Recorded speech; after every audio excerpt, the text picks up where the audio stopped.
Brothers and sisters, I'm Jim Boland, and I'm president of our international union.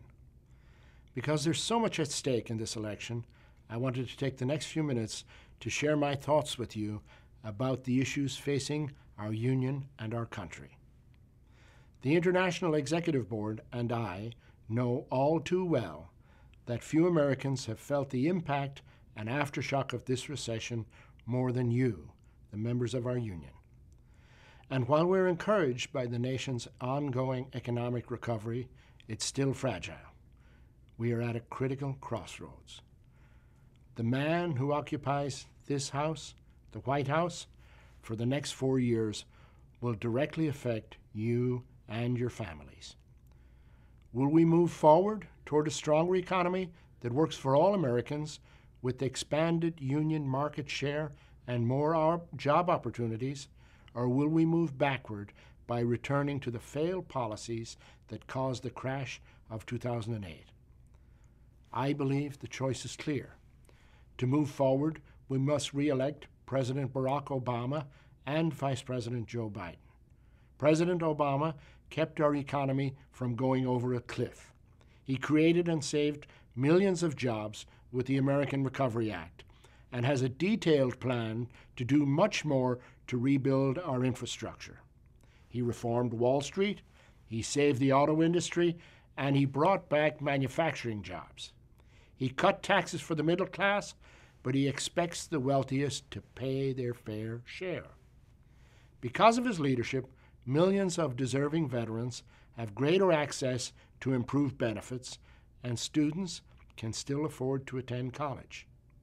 He's also committed to safeguarding the guaranteed benefits of Social Security and Medicare from privatization and profiteering.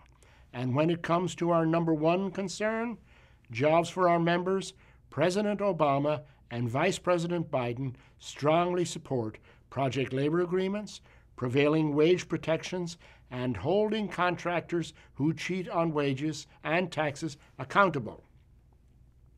Yes, the recovery has been slow, especially for those of us in construction. But that's because the hole was so deep to begin with, and because the party extremists who control the U.S. House have played politics with our economy and held the recovery hostage, in large part to hurt the president's re-election prospects. So here's the bottom line.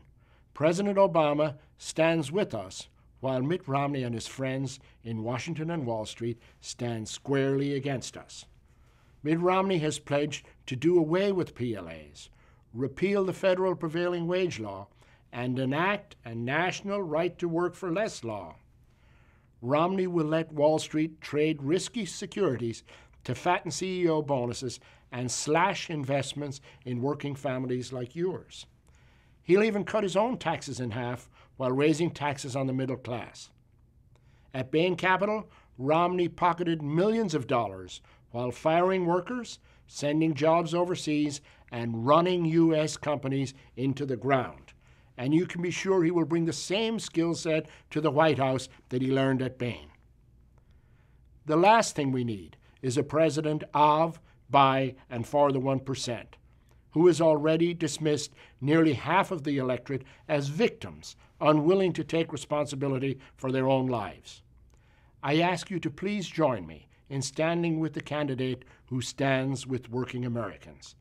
A vote for President Obama is a vote to rebuild an economy brick by brick that works for all Americans. Let's fight together for the president's re-election. I urge everyone to get out and vote and make sure your family and friends do the same. Thanks very much for your time.